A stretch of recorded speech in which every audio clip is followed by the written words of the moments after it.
الحمد لله رب العالمين والعاقبة للمتقين والصلاة والسلام على سيد الأنبياء والمرسلين وعلى آله وأصحابه ومن تبعهم بإحسان إلى يوم الدين.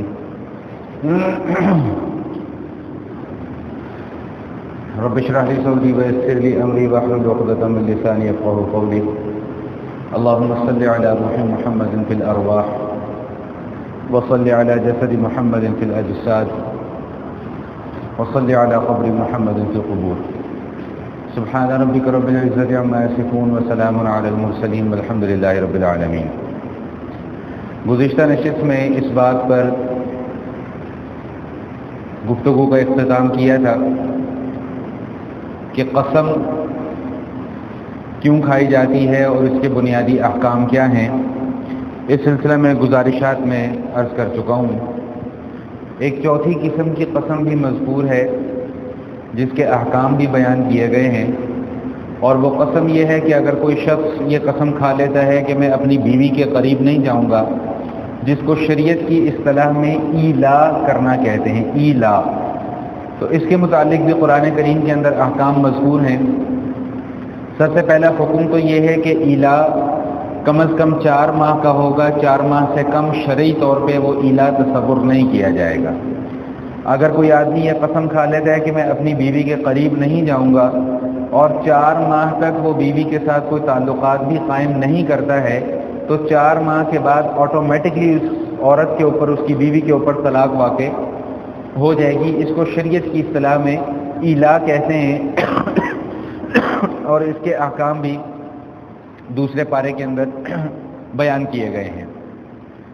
اس کے بعد جو احکام اور مسائل ذکر کیے گئے ہیں ان میں طلاق کے مسائل اور عدت کے مسائل کو کافی تفصیل کے ساتھ بیان کیا گیا ہے. سب سے پہلے تو یہ بات سمجھ لینا ضروری ہے کہ عورت مطلقہ ہو یعنی طلاق یافتہ ہو یا بیوہ ہو، اس کے اوپر عدت کا گزارنا فرض ہے. عدت کے ایام گزارنا اس کے اوپر فرض ہیں. اب طلاق یافتہ عورت کی عدت اور بیوہ عورت کی عدت علیحدہ علیحدہ اس کے مسائل اور علیحدہ علیحدہ اس کے احکام ہیں. میں انشاءاللہ کوشش کروں گا کہ آسان لفظوں میں ان احکام اور مسائل کو آپ کے سامنے بیان کر دیا جائے. خواتین کے کچھ مخصوص ایام ہوتے ہیں. جب کوئی شخص اپنی بیوی کو طلاق دے دیتا ہے تو ان مخصوص ایام کا 3 مرتبہ آ جانا، یعنی اس کو آسان لفظوں میں سمجھ لیجئے کہ 3 مہینے گزر جانا، کیونکہ ہر ماہ میں وہ 1 مرتبہ مخصوص ایام آتے ہیں. تو وہ جب 3 مرتبہ وہ مخصوص ایام گزر جائیں تو تب وہ عورت کی عدت مکمل تصور کی جائے گی، اس عورت کی جس کو اس کے شوہر نے طلاق دی ہو. اس کے اندر کچھ بہت باریک باریک مسائل بھی موجود ہیں، میں ان کا تذکرہ نہیں کر رہا، صرف میں بنیادی موٹے موٹے احکام جو ہیں وہ آپ کے سامنے ذکر کر رہا ہوں کہ 3 مرتبہ وہ مخصوص ایام گزر جائیں تو اس عورت کی عدت یعنی جس کو طلاق دی گئی ہے وہ اس کی عدت تصور کی جائے گی، وہ اس کی عدت شمار کی جائے گی.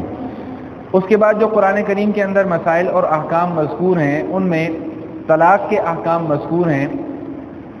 یاد رکھیے گا کہ اللہ تعالیٰ نے جب انسان کی تخلیق فرمائی ہے اور انسان کو اس دنیا کے اندر آباد فرمایا ہے تو سب سے پہلا تعلق جو اللہ تعالیٰ نے اس دنیا کے نظام میں قائم فرمایا ہے وہ نکاح کا تعلق ہے. یعنی ایک عورت اور ایک مرد کے ساتھ نکاح کا تعلق ہے.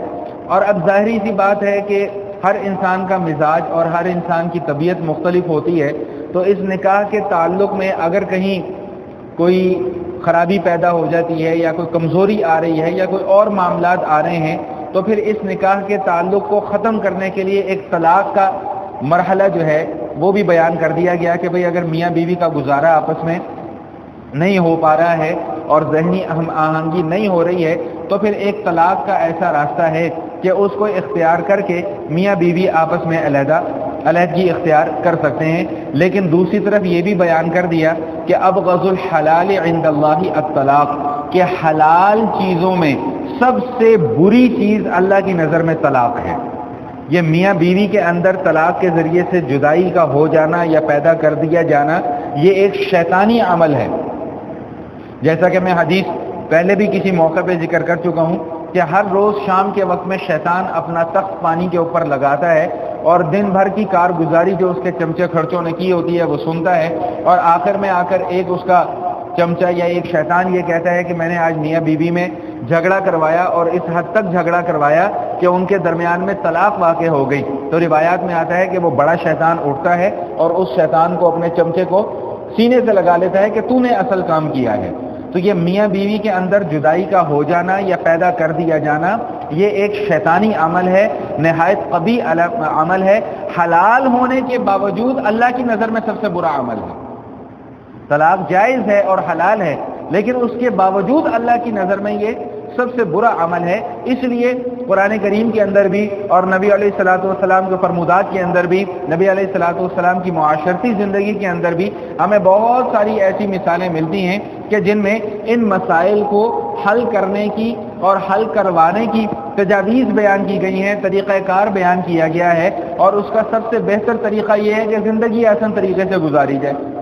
بیوی کے جو حقوق ہیں وہ اس کو ادا کر دیے جائیں، شوہر کے جو حقوق ہیں وہ اس کو ادا کر دیے جائیں، زندگی کے اندر کبھی بھی جو ہے وہ معاملات کے اندر خرابی نہیں پیدا ہوگی۔ ہاں چپقلش تھوڑی بہت اونچ نیچ تو ہر گھر کے اندر ہوتی ہے، ایسا تو معاملہ کوئی بھی نہیں ہے کہ کسی کے گھر کے اندر ذرا سا بھی جھگڑا نہ ہوتا ہو، لیکن معاملات خراب تب ہوتے ہیں کہ جب ہم چھوٹی چھوٹی باتوں کو، نان ایشوز کو ایشوز بنا لیتے ہیں۔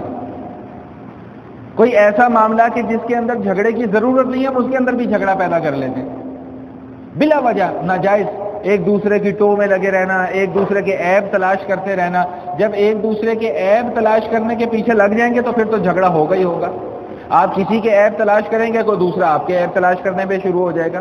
آپ بیوی کے برائیاں ڈھونڈنا شروع کر دیں گی تو بیوی آپ کے اندر 150 برائیاں نکال کر دکھا دے گی۔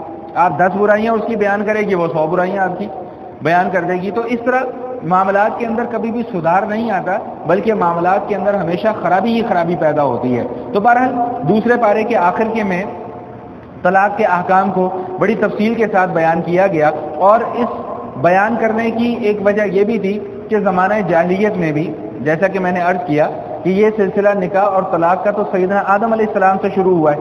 اب ہر مذہب کے اندر، ہر دین کے اندر، ہر علاقے کے اندر نکاح اور طلاق دونوں کا تصور موجود ہے، اگرچہ طریقہ کار سب کا مختلف ہے، لیکن نکاح اور طلاق کا تصور ضرور موجود ہے۔ تو زمانہ جاہلیت میں اب طلاق کا کیا معاملہ تھا کہ لوگوں کا جتنا دل کرتا تھا جب مرضی بیوی کو تنگ کرنے کے لیے اس کو طلاق دے دی، اور جب چاہا اس سے رجوع کر لیا کہ جی میں نے تو پہلے مذاق کیا تھا آپ کے ساتھ۔ بعض روایات میں تو یہ تک الفاظ ملتے ہیں سیرت کی کتابوں میں یا تاریخ کی کتابوں میں کہ 100 طلاقیں دینے کے بعد بھی بیوی اپنے نکاح میں رکھتے تھے کہ جی ہم نے تو مذاق کیا تھا، ہمارا مقصد تو طلاق دینا تھا ہی نہیں۔ اس جہالت کو ختم کرنے کے لیے شریعت نے احکام بیان کر دیے، اور شریعت نے یہ بیان کر دیا کہ طلاق زیادہ سے زیادہ 3 ہیں، 3 سے زیادہ طلاق نہیں ہے۔ اب یہ 3 طلاقیں بھی مرحلہ وار ہیں، 1 طلاق، 2 طلاق، تیسری طلاق۔ تیسری طلاق کے بعد اب کوئی گنجائش باقی نہیں ہے، اب تمہارا اور میاں اور بیوی کا تعلق جو ہے وہ ہمیشہ ہمیشہ کے لیے ختم ہو جائے گا۔ پہلی طلاق کے بعد بھی گنجائش موجود ہے، دوسری طلاق کے بعد بھی گنجائش موجود ہے، لیکن تیسری طلاق کے بعد پھر کوئی گنجائش موجود نہیں ہے۔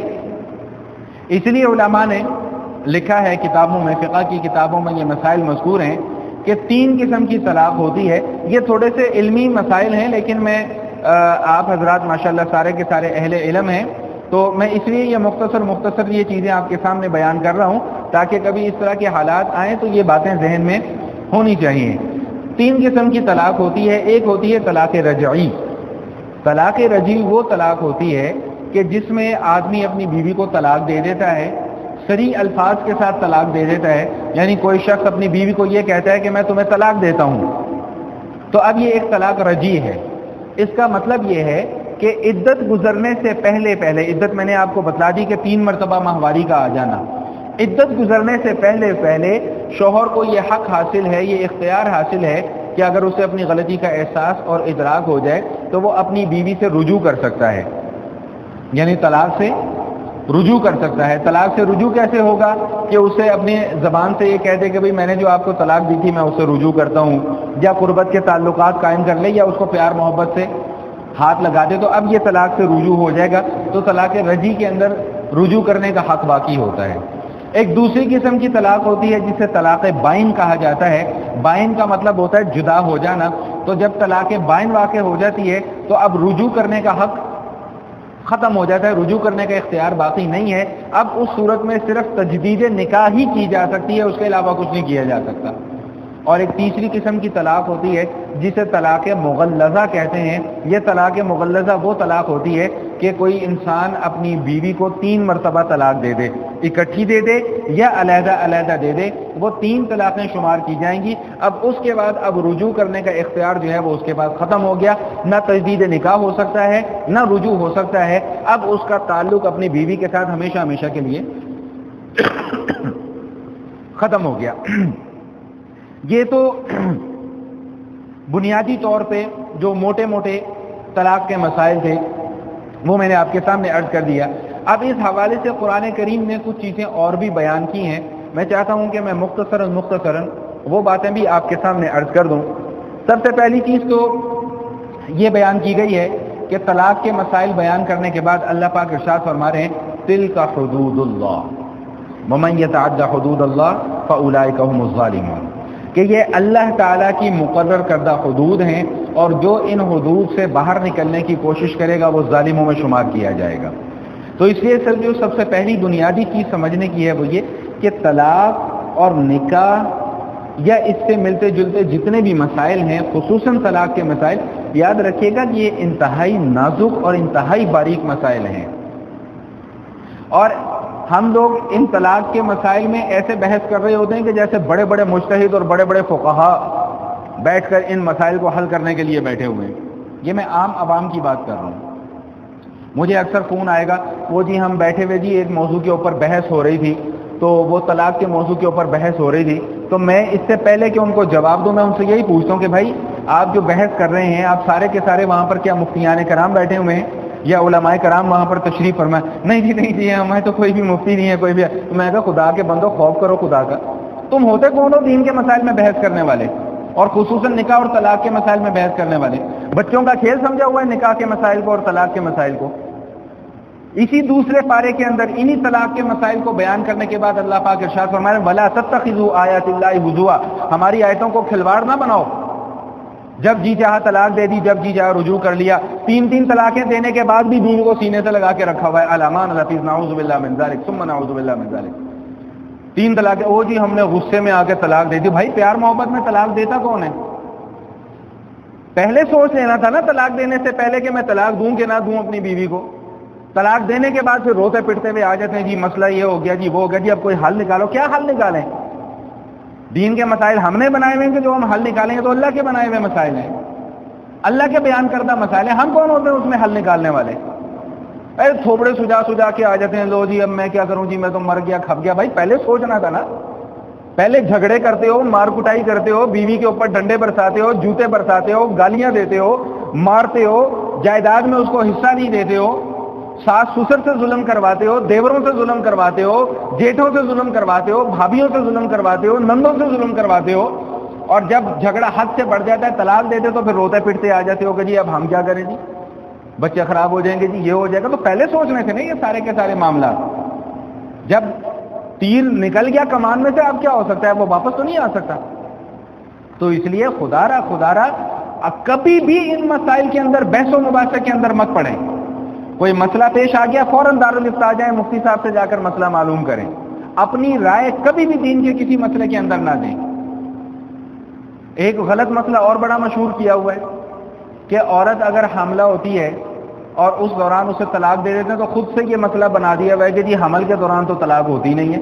لا حول ولا قوت الا باللہ، یہ کس جاہل انسان نے یہ مسئلہ بیان کر دیا کہ حمل کے دوران طلاق؟ جس سے بات کرو وہ جی حجت طلاق واقع نہیں جی میں تو لے آ سکنا بابا، خدا کا خوف کرو یار، خدا کا خوف کرو، لا حول ولا قوت الا باللہ۔ مذاق بنایا ہوا ہے دین کو، جس کا جی چاہتا ہے اٹھ کے بکواسیات کرنا شروع کر دیتا ہے دین کے مسائل کے اندر۔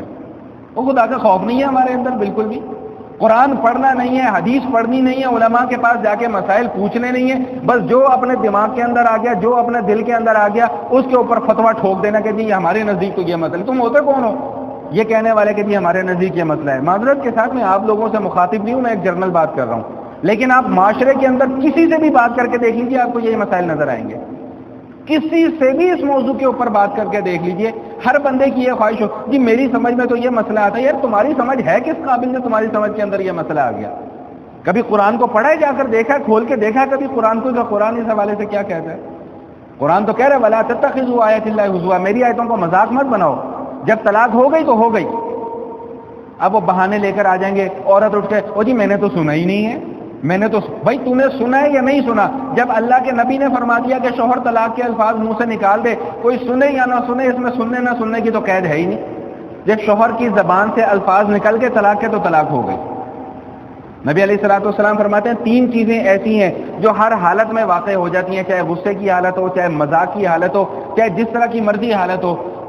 کون کون سی 3 چیزیں؟ فرمایا نکاح، طلاق اور رجوع کرنا. اور دوسرے موقع پہ فرمایا نکاح، طلاق، غلام کو آزاد کرنا. تیسرے موقع پہ فرمایا نکاح، طلاق اور قسم کھا لینا. یہ مذاق میں کھاؤ تب بھی ہو جائے گا، جھوٹ بولو تب بھی ہو جائے گا، کسی کے ساتھ کوئی ڈرامہ کر رہے ہو وہاں بھی ہو جائے گا. یہ ہر حالت میں نکاح بھی واقع ہو جائے گی، ہر حالت میں طلاق بھی واقع ہو جائے گی. ہم کون ہوتے ہیں بیچ میں شرطیں لگانے والے؟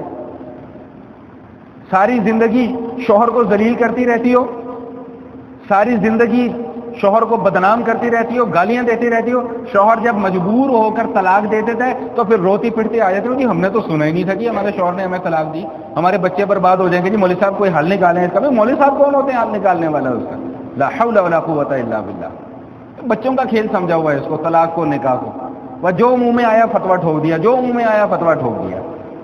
تو بہرحال میں عرض یہ کر رہا تھا کہ 3 قسم کی طلاق ہے. ایک رجی ہے، بائن ہے اور مغلظہ ہے. رجی میں رجوع کا اختیار ہے، بائن کے اندر تجدید نکاح سے وہی بیوی واپس آ سکتی ہے. اور طلاق مغلظہ جب 3 طلاقیں دے دی جاتی ہیں تو اس کے بعد پھر آپس کے اندر تعلق رکھنا 1 منٹ کے لیے بھی وہ حرام ہے، ناجائز ہے. اور اگر کوئی 3 طلاقیں دینے کے بعد بھی اپنی بیوی کو اپنے پاس رکھتا ہے، اپنے گھر کے اندر رکھتا ہے اور اس سے تعلقات قائم کرتا ہے تو وہ ناجائز اور حرام کاری اور زنا اور بدکاری ہے، اس کے علاوہ اور کچھ نہیں ہے. اس سے جو بچے پیدا ہوں گے وہ بھی ناجائز ہوں گے. یہ میں کوئی سخت الفاظ نہیں استعمال کر رہا ہوں. یہ جو ایک ہمارے اندر ایک رواج پیدا ہو گیا نا کہ مولوی صاحب نے بڑی سخت بات کر دی تھی، وہ ہمیں مجبوراً پھر معذرت کے الفاظ استعمال کرنے پڑتے ہیں. لیکن مجھے کل اس بات کا شدت کے ساتھ احساس ہوا کہ قطعاً کوئی دین کے معاملات میں معذرت کرنے کی ضرورت نہیں ہے. جو دین کے مسائل ہیں، جو دین کے احکام ہیں، وہ اپنی جگہ پر قائم ہیں. ہم کیوں معذرت کریں دین کے مسائل میں؟ کسی کو اچھی لگتی ہے اچھی لگے، بری لگتی ہے بری لگے، وہ اس کا اپنا ایمان ہے.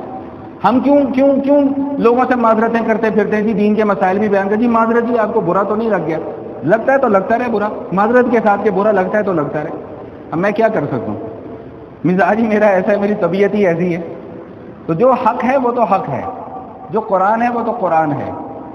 قرآن نے دوزخ کا عذاب بیان کیا ہے، قرآن نے اور دیگر عذابات بیان کیے ہیں، قرآن نے دیگر احکام بیان کیے ہیں. اب کوئی یہ کہے کہ یہ قرآن پڑھ کے ہماری دل آزاری ہوئی ہے، نعوذ باللہ من ذالک، تو وہ اپنے ایمان کی پھر فکر کرے. اگر دین کے مسائل سن کر کسی کی دل آزاری ہوتی ہے تو وہ اپنے ایمان کی فکر کرے.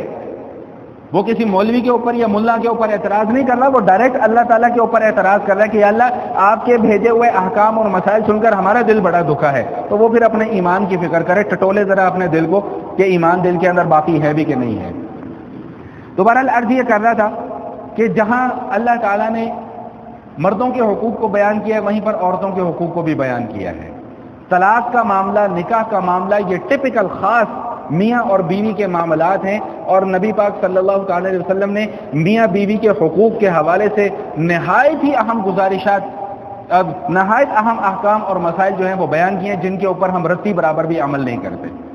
میں نے بھی عید کے دن جو بیان کیا تھا اس کے اندر بھی میں نے یہی چیز بیان کی تھی اور لوگوں سے یہی کہا تھا کہ بھئی بات کو پہلے پورے طریقے سے سن لینا، فتویٰ نہ لگانا. ہم لوگ فتویٰ لگانے میں بہت جلدی کرتے ہیں کہ ہم اس چیز کے اندر تو خوشی محسوس کرتے ہیں، تقریب منعقد ہو رہی ہے، محفل منعقد ہو رہی ہے، جی نبی پاک صلی اللہ علیہ وسلم ایسے چلا کرتے تھے، ایسے حضور کے بال تھے، ایسا حضور کا چہرہ تھا، ایسی حضور کی جسامت تھی. یقیناً یہ ساری کی ساری چیزیں متبرک ہیں.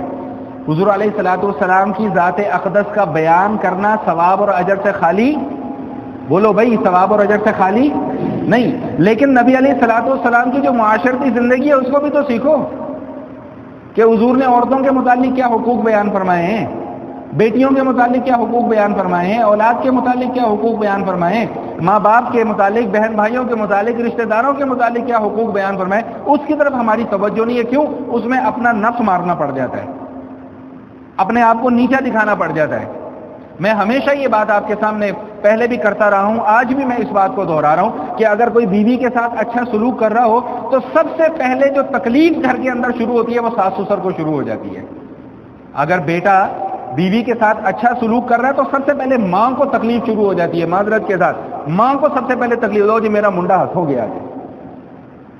بھائی کیوں؟ وہ ان کی زندگی ان کو گزارنے دو، آپ کون ہوتے ہیں ان کے معاملات میں بولنے والے؟ یہ میں آپ سب سے گزارش کر رہا ہوں، ہاتھ جوڑ کے گزارش کر رہا ہوں کہ کل کو بچوں کی شادیاں کرو گے تو ان کو ان کی مرضی کی زندگی جینے دینا، اپنی مرضیاں ان کے اوپر مسلط نہ کرنا۔ یہ میں ہاتھ جوڑ کے آپ سب سے درخواست کر رہا ہوں۔ بچوں کی شادیاں ہو جائیں، آپ نکل جائیں بیچ میں سے، آپ کو کوئی اختیار نہیں ہے ان کے معاملات میں دخل اندازی کرنے کا۔ ماں باپ ہیں، ٹھیک ہے، ماں باپ ہیں اپنی جگہ، ماں باپ کے بہت حقوق ہیں، لیکن ماں باپ ہونے کا یہ مطلب نہیں ہے کہ ناجائز اپنی مرضیاں اپنی اولاد کے اوپر مسلط کرتے چلے جاؤ۔ اب اگر بیوی کا اپنے ماں باپ سے ملنے کو دل چاہ رہا ہے تو سب سے پہلے جو رکاوٹ ڈالنے والی شخصیت ہوگی وہ ساس کی شخصیت ہوگی۔ نہیں نہیں نہیں نہیں نہیں بھیجنا، نہیں بھیجنا۔ بھائی تو کون ہوتی ہے روکنے والی؟ تیرے شوہر نے کبھی تجھے روکا تھا کہ تو اپنے ماں باپ کے گھر نہ جا؟ تو کون ہوتی ہے اپنی بہو کو روکنے والی کہ تو اپنے ماں باپ کے گھر ملنے کے لیے نہ جا؟ یہ چیزیں ہم سیکھتے ہی نہیں ہیں جو کہ اصل ہماری زندگی ہے، جس سے روز کا ہمارا واسطہ پڑتا ہے۔ ان مسائل کی طرف ہماری توجہ کوئی نہیں۔ ہم ہوتے کون ہیں دوسروں کے معاملات میں دخل اندازی کرنے والے؟ یہ ماں باپ ہوتے کون ہیں اپنی اولاد کے معاملات میں دخل اندازی کرنے والے؟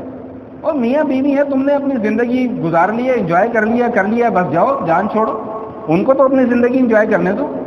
ناجائز مرضیاں ان کے اوپر مسلط کر دیتے ہیں، ناجائز مرضیاں ان کے اوپر اپنی مسلط کر دیتے ہیں۔ لا حول ولا قوت الا باللہ۔ تو نبی علیہ الصلوۃ والسلام نے جو بیویوں کے حقوق بیان کیے ہیں، کبھی ذرا ان کا مطالعہ کیجئے گا، خدا کی قسم آنکھیں کھل جائیں گی، کھل نہیں جائیں گی، پھٹ جائیں گی کہ بیویوں کے اتنے حقوق بیان کیے گئے، اتنے حقوق بیان کیے گئے۔ ایک صحابی نبی علیہ الصلوۃ والسلام کی خدمت میں حاضر ہوتے ہیں، عرض کرتے ہیں یا رسول اللہ عورتوں کے ہمارے اوپر کیا حقوق ہیں؟ لمبی چوڑی حدیث ہے، میں اس کا خلاصہ صرف آپ کے سامنے مفہوم پیش کروں۔ فرمایا جو خود پہنو وہی ان کو پہناؤ، جو خود کھاؤ وہی ان کو کھلاؤ، اور کبھی ان کے چہرے کے اوپر ضرب نہ مارو، کبھی ان کی پٹائی نہ کرو، کبھی ان کو گالیاں نہ نکالو، کبھی ان کو برا بھلا مت کہو۔ یہ اللہ کے رسول صلی اللہ علیہ وسلم نے فرمایا بیویوں کے متعلق۔ حضرت ابن عباس رضی اللہ تعالیٰ عنہ فرماتے ہیں کہ مجھے اس بات سے خوشی محسوس ہوتی ہے اور میں اس بات کو پسند کرتا ہوں کہ میں اپنی بیوی کے لیے زیب و زینت اختیار کروں جس طرح وہ میرے لیے زیب و زینت اختیار کرتی ہے۔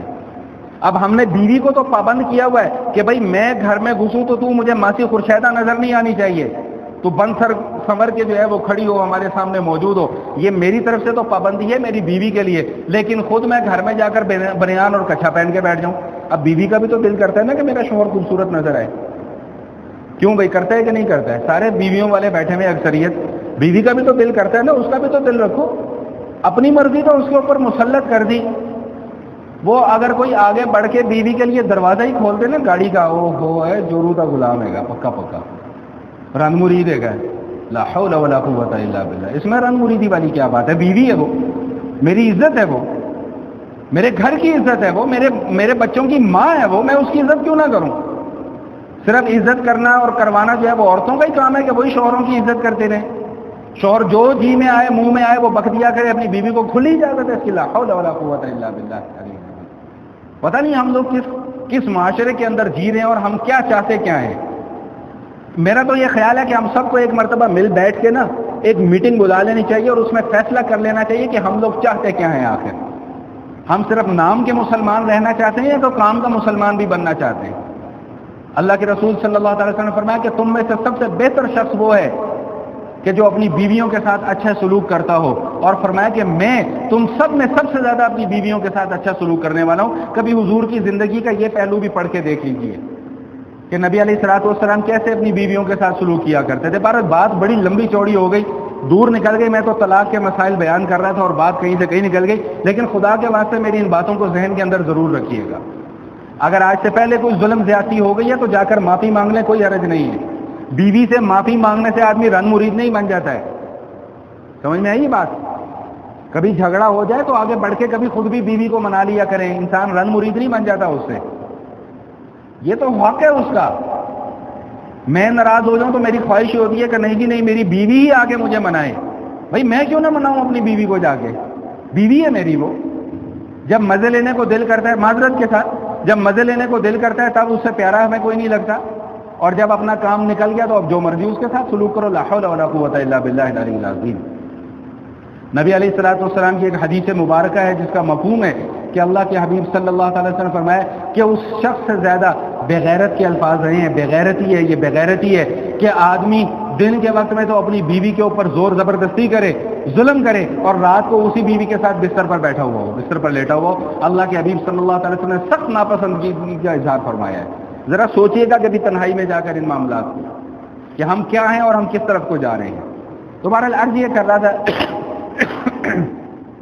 کہ طلاق کے مسائل قرآن کریم کے اندر بڑی وضاحت اور صراحت کے ساتھ بیان کیے گئے، اور طلاق کے مسائل بیان کرنے کے بعد اللہ پاک نے ایک جملہ ارشاد فرمایا وَلَا تَتَّخِذُوا آیَاتِ اللَّهِ هُزُوًا، ہماری آیتوں کو کھیل تماشا مت سمجھو، مذاق مت بناؤ. طلاق اور نکاح کے مسائل نہایت نازک مسائل ہیں. خدا نہ خاصہ اس طرح کا معاملہ درپیش ہو جائے تو فوراً کسی بڑے عالم کے پاس جائیں، فوراً کسی مفتی کے پاس جائیں اور اس سے جا کر مسئلہ معلوم کریں. خود سے اپنی رائے مسلط مت کیجیے گا. تو 3 تک طلاقیں ہیں شریعت کے اندر، 3 سے زیادہ طلاق نہیں ہے. میں نے آپ کو بتا دیا کہ ایک طلاق کے بعد، رجی طلاق کے بعد رجوع کرنے کا حق ہے، بائن کے بعد رجوع کا حق ختم، مغلظہ کے بعد سب کچھ ختم. اب مغلظہ کیا ہے؟ یہ 3 طلاقیں ہیں. اب 3 طلاقیں کیا ہیں؟ اس بارے میں بہت بڑی غلط فہمی ہمارے معاشرے کے اندر پھیلا دی گئی ہے، اور یہ کوئی 100-150 سال پہلے سے پھیلائی گئی ہے. اس سے یہ پہلے غلط فہمی موجود نہیں تھی. یہ ایک اجماعی مسئلہ ہے، میں آپ کو بتلا رہا ہوں. میرے ان الفاظ کے اوپر غور کیجئے گا. دلائل الحمدللہ موجود ہیں، لیکن یہ دلائل دینے کا موقع نہیں ہے، بحث و مباحثے کا موقع نہیں ہے، صرف مسائل بیان کرنے کا موقع ہے. کہ 3 طلاقیں اکٹھی دی گئی ہوں یا علیحدہ علیحدہ دی گئی ہوں. تمام کے تمام صحابہ کرام، ائمہ کرام، تابعین اور تبع تابعین کا اس بات کے اوپر اجماع ہے کہ وہ 3 ہی طلاقیں واقع ہوتی ہیں. یہ جو ایک تیسری ٹانگ بیچ میں آ گئی نا کہ نہیں جی نہیں وہ 3-2 تو ایک ہی ہوتی ہے، یہ یاد رکھیے گا، یہ زناکاری اور بدکاری ہے، کھلی بدکاری ہے. اگر کوئی 3 طلاقیں دینے کے بعد بھی اپنی بیوی کو اپنے پاس رکھتا ہے تو یہ کھلی بدکاری ہے، یہ زناکاری ہے، اس کے علاوہ اور کچھ بھی نہیں ہے. 3 طلاقیں غصے میں دی ہوں، پیار محبت میں دی ہوں، علیحدہ علیحدہ دی ہوں، اکٹھی دی ہوں، 3 طلاقیں دینے سے 3 طلاقیں ہی واقع ہوتی ہیں، اس سے کم نہیں ہوتی. یہ مسئلہ اپنے دل دماغ کے اندر اچھے طریقے سے بٹھا لیجئے. چاہے کوئی علماء ہو، چاہے کوئی مفتہ ہو، چاہے جو مرضی آپ کو فتویٰ دیتے رہے، یاد رکھیے گا کہ اجماع امت ہے اس مسئلے کے اوپر. اجماع امت ہے، اور اجماع امت میں سب سے پہلے کون آتے ہیں؟ حضرات صحابہ کرام رضوان اللہ تعالی علیہم اجمعین. اگر ان کی بات بھی نہیں ماننی تو پھر تمہارا دین ختم ہے. بس یاد رکھنا میری یہ بات. اگر صحابہ کی بات ہی نہیں ماننی تو پھر دین باقی نہیں رہتا ہے. تو 3 طلاقیں اکٹھی ہوں، علیحدہ علیحدہ ہوں، کسی بھی حالت میں ہوں، وہ 3 طلاقیں واقع ہو جاتی ہیں. اس کے بعد ایک بڑا اہم مسئلہ اور بیان کیا گیا جسے ہم لوگ حلالہ کے نام سے جانتے ہیں، اور حلالہ کو ہم نے مذاق بنایا ہوا ہے. یاد رکھیے گا کہ قرآن کریم کے اندر یہ مسئلہ مذکور ہے، لیکن توجہ اگر آپ کی میری طرف پوری ہوگی تو انشاءاللہ میں 2 منٹ میں کوشش کروں گا کہ یہ مسئلہ سمجھا دوں. حلالہ کرنا کرانا حرام ہے، خود بخود ہو جائے تو جائز ہے. نہیں سمجھ میں آیا مسئلہ؟ حلالہ کیا ہوتا ہے؟ ایک آدمی نے اپنی بیوی کو 3 طلاقیں دے دی، اب وہ ختم ہو گیا اس کا کام. اب شریعت نے ایک پروسیجر بیان کیا ہے. وہ پروسیجر کیا ہے؟ کہ اس عورت کا کہیں اور نکاح ہو جائے، اور وہ شوہر، دوسرا شوہر جو ہے وہ اس کے ساتھ تعلقات بھی قائم کرے. اس کے بعد کبھی اتفاقیہ طور پہ وہ شوہر اگر طلاق دے دے یا وہ شوہر دوسرا مر جائے تو اب اس عورت کے لیے جائز ہے کہ یہ پہلے شوہر سے دوبارہ نکاح کر سکتی ہے. الفاظ کے اوپر غور کیجئے گا، نکاح کر سکتی ہے. یہ نہیں فرمایا کہ جان بوجھ کے ایسا پروسیجر اختیار کرو. اب سمجھ میں آیا مسئلہ؟ جان بوجھ کر حلالے کا پروسیجر اختیار کرنا یہ ناجائز ہے، حرام ہے اور سخت برا ہے. اللہ کے رسول صلی اللہ علیہ وسلم فرمایا لعن اللہ المحلل والمحلل له، اللہ تعالیٰ کی لعنت ہے حلالہ کرنے والے پر اور حلالہ کروانے والے پر. اور ایک اور حدیث میں فرمایا کیا میں تمہیں کرائے کے سانڈ کے متعلق نہ بتاؤں؟ عرض کیا صحابہ کرام نے یا رسول اللہ وہ کون سا ہوتا ہے؟ فرمایا حلالہ کرنے والا اور حلالہ کروانے والا. تو جان بوجھ کر حلالے کا پروسیس اختیار کرنا یہ ناجائز ہے، حرام ہے، بدترین گناہ ہے۔ خود بخود اس طرح کا معاملہ ہو جائے، جیسا کہ میں نے مسئلہ عرض کر دیا کہ اس عورت کے لیے جائز ہے کہ وہ پہلے شوہر سے نکاح کر سکتی ہے، نکاح کر سکتی ہے، یہ حکم نہیں دیا کہ جان بوجھ کے ایسا پروسیجر اختیار کرو۔ اب میرا خیال ہے مسئلہ سمجھ میں آ گیا ہوگا۔ تو یہ ہے جس کو حلالہ شرعیہ کہا جاتا ہے، جس کا تذکرہ قرآن کریم میں موجود ہے۔ فَإِن طَلَّقَهَا فَلَا تَحِلُّ لَهُ مِن بَعْدُ حَتَّى تَنكِحَ زَوْجًا غَيْرَهُ، اگر شوہر تیسری طلاق بھی دے دیتا ہے تو اب اس عورت کے لیے جائز نہیں ہے اس مرد کے ساتھ دوبارہ نکاح کرنا، حَتَّى تَنكِحَ زَوْجًا غَيْرَهُ، یہاں تک کہ اس عورت کا کسی دوسرے شوہر کے ساتھ نکاح نہ ہو جائے اور اس کے ساتھ تعلقات بھی قائم نہ ہو جائے، پھر اس کے بعد اتفاقاً طلاق واقع ہو جائے یا وہ شوہر مر جائے، تو اب اس عورت کے لیے جائز ہے کہ وہ اپنے پہلے شوہر سے نکاح کر سکتی ہے۔ یہ ہے مختصر سا پروسیجر حلالہ کا۔ ہم نے حلالہ کو مذاق بنایا ہوا ہے، حلالہ شرعیہ قرآن کریم کے اندر موجود ہے۔ ہاں، جان بوجھ کے ایسا پروسیس اختیار کرنا وہ حرام ہے۔ میں نے شاید پہلے بھی بیان کیا تھا کہ میرے ساتھ تو اس طرح کے واقعات بہت ہوتے ہیں۔ میرے پاس ایک خاتون آئی کہ جی میرے شوہر نے مجھے طلاق دے دی ہے۔ میں نے کہا کتنی؟ کہتی جی 3۔ میں نے کہا بس ختم کہانی۔ نہیں جی آپ کو اس کا حل نکالیں۔ میں کہا بھی میں کون ہوتا ہوں اس کا حل نکالنے والا؟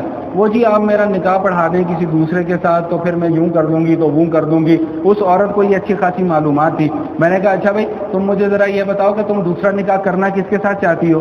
مرد کو ایک ساتھ لے کے آئی ہوئی، کہتی جی اس کے ساتھ کرنا چاہتی ہوں۔ میں نے کہا یہ رشتے میں تیرا کیا لگتا ہے؟ کہتی جی میرا دیور ہے۔ لا حول ولا قوت الا باللہ۔ یعنی وہ شخص جو آج سے 1 دن پہلے تک اسی عورت کو اپنی بھابھی تصور کر رہا ہے، اب وہ بغیرتی یہ کرنا چاہ رہی ہے کہ جی میں اسی دیور کے ساتھ نکاح کروں، پھر یہ میرے ساتھ مزے بھی کرے، پھر یہ مجھے طلاق دے دے تاکہ میں پھر جا کے اپنے پہلے شوہر کے ساتھ نکاح کر لوں۔ اس سے بڑی بغیرتی کوئی نہیں ہے، معذرت کے ساتھ، نعوذ باللہ من ذالک۔ اور ہمارے معاشرے کے اندر یہ چیزیں عام ہیں اور رائج ہیں، اور ہمیں پتہ کیوں نہیں چلتا؟ اس لیے کہ دین کی وہ پرائرٹی ہمارے لیے نہیں ہے جو ہم دوسری چیزوں کو دیتے ہیں۔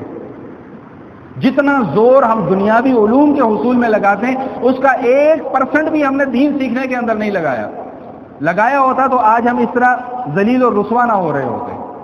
تو بہرحال یہ طلاق کے مسائل اور نکاح کے مسائل بیان کرنے کے بعد اللہ پاک ارشاد فرمارے ولا تتخذوا آیات اللہ ہزوا، اللہ تعالیٰ کی آیتوں کو کھیل اور مذاق مت بناؤ۔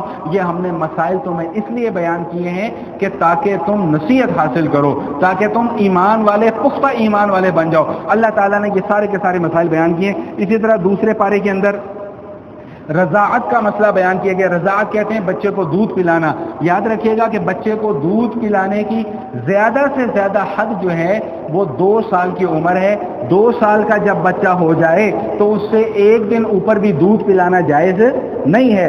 اگر 2 سال سے کم عمر میں کسی عورت نے بچے کو چھاتی سے لگا کر دودھ پلا دیا تو وہ اس کا رضائی بیٹا بن جائے گا، وہ اس کی رضائی ماں بن جائے گی۔ اس کے مسائل الگ ہیں، وہ میں انشاءاللہ آگے جا کر عرض کروں گا، لیکن ابھی یہ رضاعت کا مسئلہ سمجھ لیجئے کہ 2 سال سے 1 دن اوپر بھی عورت کے لیے یہ جائز نہیں ہے کہ وہ اپنے بچے کو دودھ پلائے۔ جب 2 سال کی عمر ہو جائے تو دودھ چھڑا دینا چاہیے۔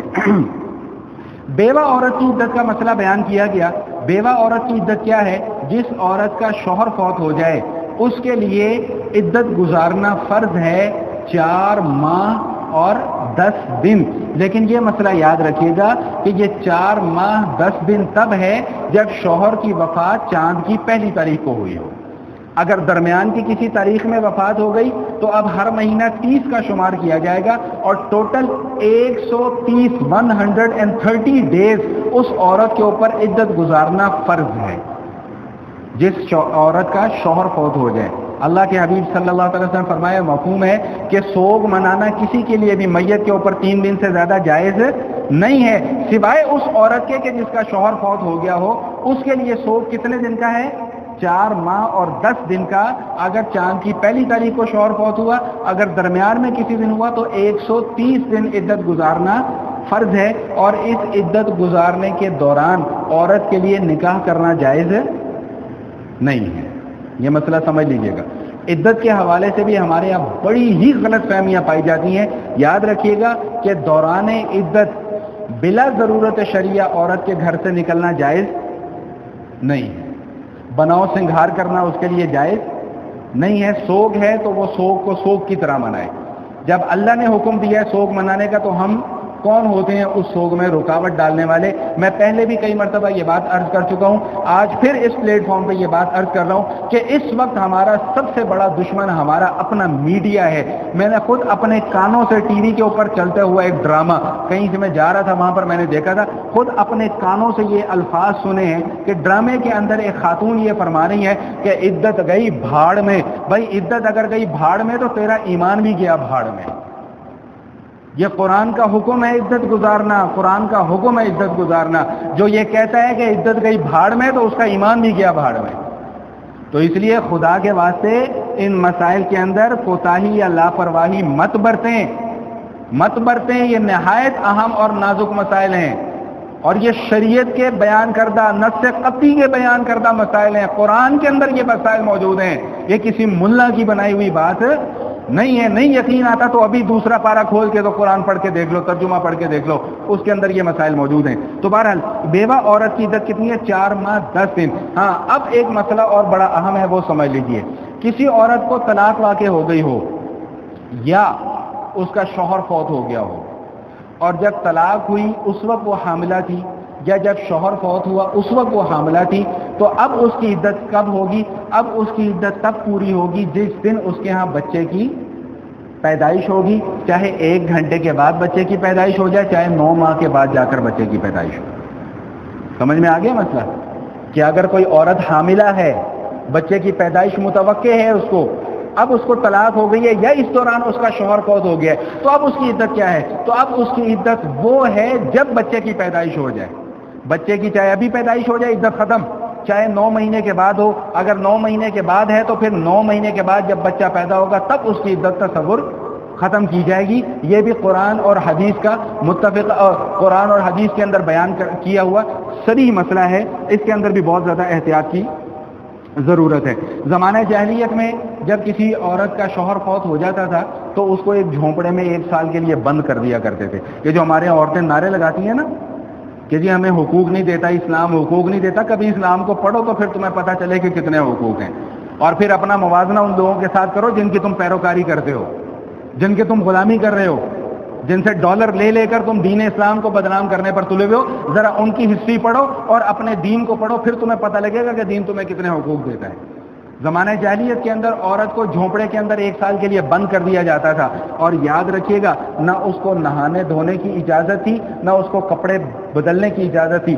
1 سال تک وہ عورت اسی کیفیت میں رہتی تھی، اور تاریخ کی کتابوں میں لکھا ہے کہ بعض عورتیں تو سال پورا کر لیتی تھی، بعض عورتیں سال سے پہلے اسی کیفیت، گند اور بدبو کے اندر، غلاظت کے اندر ہی مر جایا کرتی تھی۔ ہماری شریعت کیا کہتی ہے؟ 4 مہینے 10 دن گزارو، اس کے بعد تم آزاد ہو، چاہو تو کل نکاح کر لو۔ ہاں یہ مسئلہ بھی سمجھ لیجئے، ہمارے یہاں بیوہ عورت کے ساتھ نکاح کرنا ایک عیب سمجھا جاتا ہے۔ بیوہ عورت کا نکاح کرنا عیب بھائی نہیں کرتے اپنی بیوہ بہنوں کا نکاح، باپ نہیں کرتے اپنی بیوہ بیٹیوں کا نکاح، کہ جی بیوہ ہو گئی تو کیا ہو گیا، نکاح نہیں کرنا دوبارہ۔ تو یہ نکاح کرنے کا رواج عام کیجئے، نکاح کے اوپر بلا ضرورت پابندیاں نہ عائد کیجئے۔ طلاق یافتہ عورت ہے جی نہیں اب نکاح نہیں ہونا اس کا، بیوہ عورت ہے نہیں جی نہیں اب اس کا نکاح نہیں ہونا۔ کیوں نہیں ہونا نکاح؟ کوئی پابندی ہے؟ کس نے پابندی لگائی ہے؟ میں نے پابندی لگائی ہے، آپ نے پابندی لگائی ہے؟ یہ ہم نے خود ساختہ پابندیاں ہیں جو اپنے اوپر مسلط کرنی ہے، اور جس کا انجام بہت ہی بھیانک اور تاریک مستقبل کی صورت میں ہمیں نظر آتا ہے، یہ خود ساختہ پابندیاں۔ تو بہرحال اچھا، دوران عدت میں نے آپ کو بتلا دیا کہ نکاح کرنا جائز نہیں ہے۔ اس کے بعد حق مہر کا ایک بڑا اہم مسئلہ ہے۔ حق مہر جب نکاح ہوتا ہے تو نکاح کے دوران، اچھا بھائی اگر 2-4 منٹ اوپر ہو جائیں تو معذرت، ٹھیک ہے اجازت ہے 2-4 منٹ اگر میں اوپر لے لوں۔ میں چاہ رہا ہوں کہ یہ دوسرے پارے کے مضامین مکمل ہو جائیں، 6ٹھی نشست ہو گئی، ابھی دوسرا پارہ نہیں مکمل ہونے پہ آ رہا، تو یہ میں چاہ رہا ہوں کہ یہ مکمل ہو جائے۔ صرف 1:19 ہوئے، انشاءاللہ 1:25 میں بیان ختم کر دوں گا، چاہے پھر وہ مسائل ختم ہوئے ہوں یا نہ ہوئے ہوں۔ اچھا بھائی، درمیان میں مسئلہ آ گیا حافظوا علی الصلوات والصلاۃ الوسطیٰ۔ بھائی طلاق کے مسائل بیان ہو رہے ہیں، نکاح کے مسائل بیان ہو رہے ہیں، رضاعت کے مسائل بیان ہو رہے ہیں، تو یہ درمیان میں نماز کا تذکرہ کیوں آ گیا، اور خاص کر عصر کی نماز کا تذکرہ کیوں آ گیا؟ تو مفسرین نے لکھا ہے، بڑی خوبصورت نقطہ لکھا ہے، انہوں نے فرمایا کہ اس لیے آیا کہ اس بات کی تنبیہ کرنا مقصود ہے کہ دنیاوی معاملات میں الجھ کر کہیں اللہ کو نہ بھول جانا، دنیاوی معاملات میں الجھ کر کہیں اللہ اور اللہ کی عبادت کو نہ بھول جانا. اور اللہ پاک نے کیا فرمایا؟ حافظوا علی الصلوات والصلاۃ الوسطیٰ، بھائی 5 نمازوں کی حفاظت کرو، خاص کر عصر کی نماز کی. عصر کی نماز کا وقت ایسا وقت ہوتا ہے، اب تو خیر نہیں ہوتا، پہلے زمانے میں یہی ہوتا تھا کہ عصر کے وقت کاروبار عروج پر ہوتا تھا. اب ہمارا کاروبار شروع ہی رات کو عشاء کے بعد ہوتا ہے، یہ بھی ایک المیہ ہے. تو عصر کی نماز کا نبی علیہ الصلوۃ والسلام فرمایا کہ جس شخص کی عصر کی نماز فوت ہو گئی وہ شخص ایسا ہے کہ جیسے اس کا تمام مال اور اس کے تمام اہل و عیال برباد ہو گئے. عصر کی نماز کی اتنی زیادہ تاکید بیان کی گئی ہے. اس کے بعد جو مسائل بیان کیے گئے ہیں وہ 2 واقعات بیان کیے گئے ہیں دوسرے پارے کے آخر میں. 2 واقعات ہیں. ایک واقعہ بنی اسرائیل کا ہے کہ بنی اسرائیل کے اندر ایک قوم تھی. مختلف روایات ہیں، میں اس کو خلاصہ آپ کے سامنے پیش کر دوں. بنی اسرائیل کے اندر ایک قوم تھی، وہاں پر تعاون پھیل گیا. تعاون ایک بیماری ہوتی ہے، تھوڑا سا نکلتا تھا اور آج وہ وبا کی صورت میں پھیلتا ہے بہت زیادہ تعداد میں. تو وہاں سے تقریباً کوئی 10,000 لوگ ہجرت کر گئے، بھاگے وہاں سے کہ کہیں ہمیں یہاں پر موت واقع نہ ہو جائے، اور ایک بستی میں جا کر آباد ہو گئے. اب یاد رکھیے گا کہ پہلے زمانے میں پہلی امتوں پر تعاون بطور عذاب کے اور بطور سزا کے مسلط کیا جاتا تھا.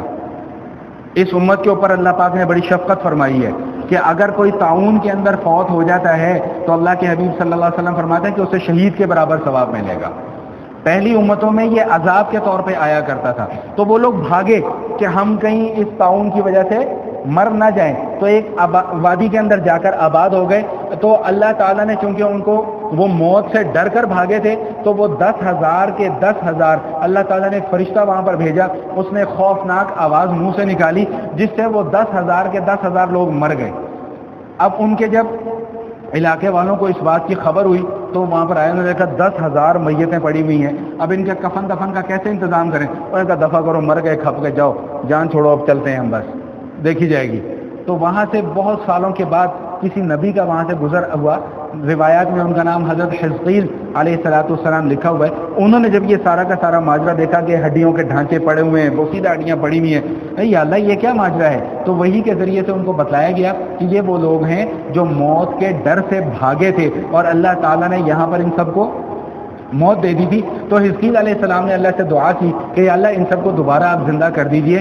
تو اللہ تعالیٰ نے اجازت دے دی اور حزقیل علیہ السلام کو فرمایا کہ آپ ان ہڈیوں کے ڈھانچوں کے سامنے کھڑے ہو کر آواز لگائیں کہ اے بوسیدہ ہڈیوں ساری کی ساری جمع ہو جاؤ. وہ ساری کی ساری ہڈیاں جمع ہو گئیں. پھر آواز لگائی کہ اے بوسیدہ ہڈیوں اللہ کے حکم سے تمہارے اوپر گوشت بھی آ جانا چاہیے. وہ جس کا گوشت تھا اس کے جسم کے اوپر آ گیا. پھر تیسری آواز لگائی کہ اللہ کے حکم سے تمہاری روحیں بھی لوٹ کر تمہارے جسم کے اندر واپس آ جائیں. یہ دراصل یہ واقعہ اس لیے بھی بیان کیا گیا کہ بنیادی طور پہ جب قرآن نازل ہو رہا تھا تو سب سے زیادہ انکار اس عقیدے کا کیا جاتا تھا کہ ہم مرنے کے بعد دوبارہ زندہ کیسے ہوں گے.